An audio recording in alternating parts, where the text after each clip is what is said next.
Hello, hello! J'espère que vous allez bien. Déjà le deuxième épisode. On dirait que juste avant de partir l'enregistrement, j'ai comme une belle nervosité, une excitation. C'est vraiment le fun. Comment que le Seigneur agit en moi. Puis je vous souhaite de vivre la même chose, de vivre une excitation. Une excitation incroyable. Bref. J'avais oublié de dire dans le premier épisode que n'oubliez pas d'écrire des versets parce que oui, j'ai lu la Bible plus d'une fois, mais j'ai pas un bagage incroyable en versets. Il y a beaucoup de versets qui me sort ici et là, qui me touche vraiment. Tu sais, le Seigneur agit bien, il met des bons enseignements sur mon chemin et tout. Mais il y a beaucoup de versets que on connaît inconsciemment, mais que des fois, juste de se le faire rappeler par quelqu'un quand vous écoutez l'émission, puis que le Seigneur vous guide sur un verset, n'hésitez pas à l'écrire parce que ça me fait grandir, ça me bénit, puis j'espère que votre écoute vous bénit autant. Fait que c'est d'un commun accord, d'une force mutuelle divine que nous allons grandir ensemble, je l'espère bien. Donc, j'avais envie de vous partager la grâce incroyable que le Seigneur a fait dans ma vie. Le Seigneur, il a agi d'une façon incroyable depuis que je suis toute petite. Je vais vous montrer comment que malgré la souffrance, malgré ce que j'ai vécu, il a toujours été là, même avant que je m'ouvre à lui. Même avant que je l'accepte dans ma vie. Comment qu'on a un Dieu patient et dans l'amour parce que même si je le poussais, je le reniais, je voulais rien savoir de lui, lui il était tout le temps là. Puis quand on dit que le Seigneur, dans la Bible, il y a un verset qui dit qu'il va aller chercher la brebis égarée, pardonnez-moi, puis il va ramener tout le monde un à la fois. Mais c'est vraiment comme ça que je me sens, parce que il est vraiment venu me chercher. Écoute, il a vraiment été patient, il est venu me chercher, puis moi, je voulais pas, mais son timing est encore mieux que nous, puis toutes les peines, les frustrations que j'ai vécues, si j'avais à les revivre, je les revivrais, une après l'autre, parce que c'est ce qui a fait que ça. Il y a tellement de choses qui ont changé en moi. C'est ce qui a fait que j'ai tellement évolué par la souffrance, par comment il me montrait qu'il était présent pour moi, puis qu'il était patient, puis qu'il m'attendait. Puis c'est juste incroyable quand on en prend conscience de tout ça, tu sais. Puis c'est ça. Je viens d'une famille catholique un peu, là. Écoute, ils croient au baptême, ils croient. Je pense que j'en ai déjà parlé dans la première saison, je m'acharnerai pas là-dessus. Mais, tu sais, mon père il est décédé, j'avais à peu près 10 ans. Puis suite à ça, j'ai eu vraiment beaucoup d'idées noires. J'avais des idées de suicide. J'étais vraiment pas bien avec moi-même. Je comblais le manque de mon papa sur Terre par les hommes.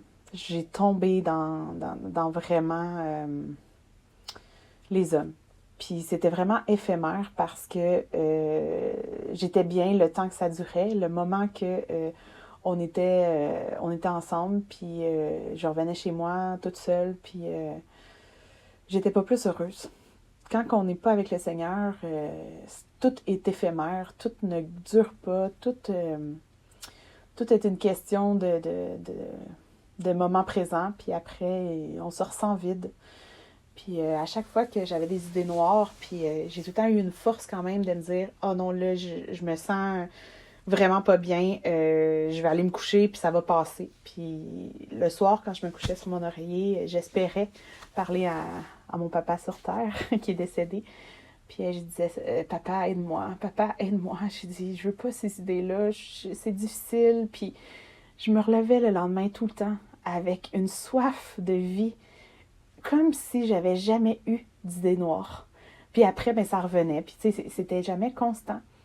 Mais quand on prend conscience que, dans le fond, avant de me coucher, je priais mon Papa Céleste pour qu'il vienne me sauver, pour qu'il me garde sur terre, parce que je sais maintenant que je suis là pour une raison. On est toutes là pour une raison. Puis, tu sais, je le remercie indéfiniment de m'avoir gardée ici, puis de m'avoir tout le temps apaisée sur mon mal de vie, jusqu'à temps que je puisse être libérée de cette souffrance. Puis c'est ça. Puis, un moment donné, tu sais, j'étais tellement poussée dans le manque de confiance en moi, dans le manque de compagnie, dans la solitude, que des fois, tu sais, j'étais pas remplie après un homme dans une journée, j'en prenais deux, puis j'étais vraiment malheureuse, puis tu sais, j'en veux à personne parce que c'est moi qui ai fait ces choix-là, même si j'ai peut-être manqué d'amour quand mon père y est décédé. C'est pas la faute à ma mère. Ma mère a fait le mieux qu'elle pouvait avec la souffrance qu'elle vivait à ce moment-là aussi. Tu sais, il faut pas voir les choses égoïstes puis se ramener toujours à nous. Tu sais, ma mère, elle a perdu l'homme de sa vie, elle a fait du mieux qu'elle pouvait en, avec ce qu'elle pouvait. Puis, tu sais, je suis vraiment reconnaissante de tout ce qu'elle a fait parce que toutes les fois que, inconsciemment, elle me faisait fâcher avec les petits commentaires, ben ça me faisait évoluer. Puis, à un moment donné, j'ai pris conscience que je suis tannée d'être cette personne-là.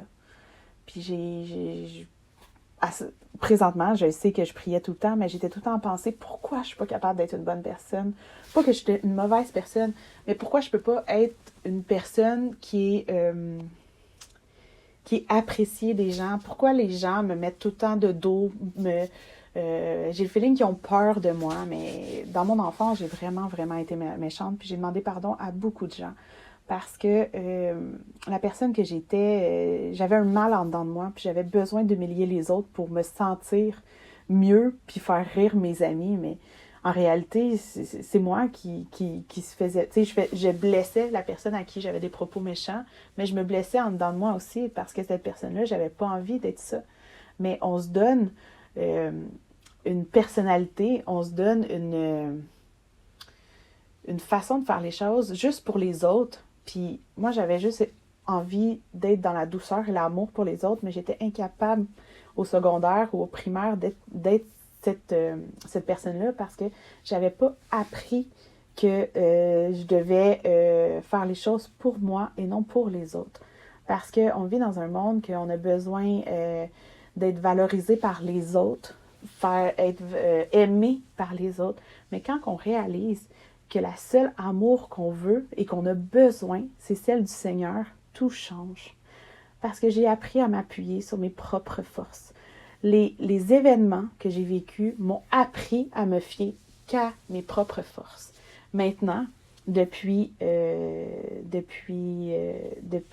quelques mois, pardonnez-moi, j'essaie de calculer le temps aussi pour être le plus précise possible, mais j'ai un mari qu'on a soudé incroyablement, puis que maintenant, au-delà de ce qu'on aurait pu imaginer, on a tout le temps eu une belle complicité, on a tout le temps eu une belle chimie, pardonnez-moi, mais on n'avait jamais cette unicité-là, une écoute, parce qu'on n'avait pas le Seigneur qui nous dirigeait autant.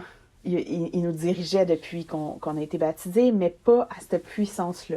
Là, on a vraiment tout laissé, puis notre vie, ben c'est vraiment nous, parce qu'on a vraiment été imposé de se fier que sur nous, parce qu'on a eu à se battre avec tellement de gens, avec tellement de personnes en peu de temps, que c'est ça.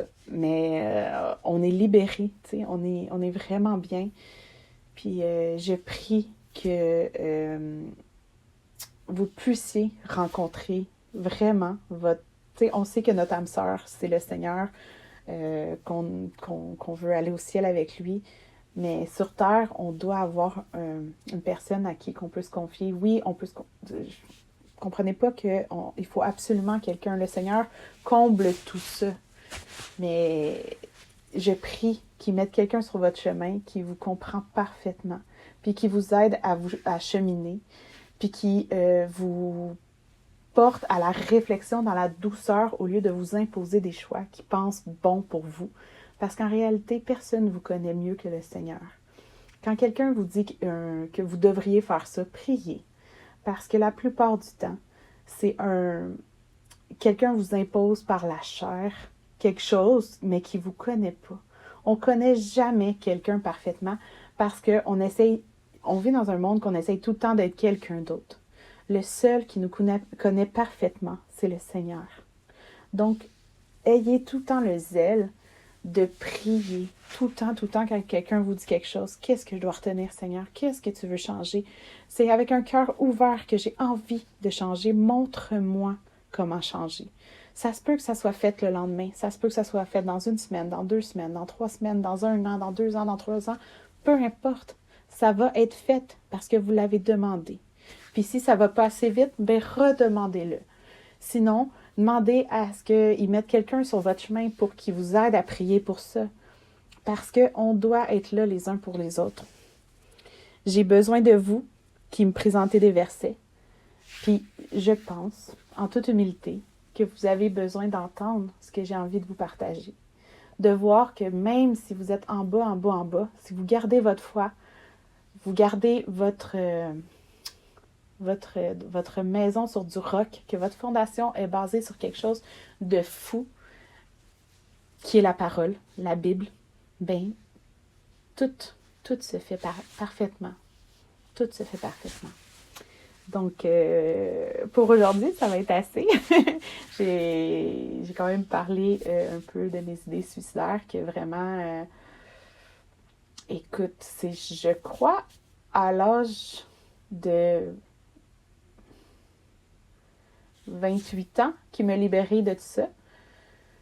Puis, à partir de ce moment-là, j'ai jamais eu d'idée suicidaire. Tu sais, des fois, on a comme une récidive que le Seigneur, pas le Seigneur, mais le diable, il vient dire, non, t'es pas assez importante pour être là, t'es pas assez... Mais je refusais ces pensées-là, puis c'était fini, là, tu sais. À un moment donné, quand t'as eu ta délivrance, t'as juste à la refuser les pensées qui essayent de revenir, parce qu'il va tout le temps essayer de te faire du mal. Mais c'est ça. Quand il est bon, quand vous suivez le Seigneur, vous refusez les mauvaises pensées qui n'est pas dans l'amour, qui n'est pas dans la joie, la paix, la patience, la bonté.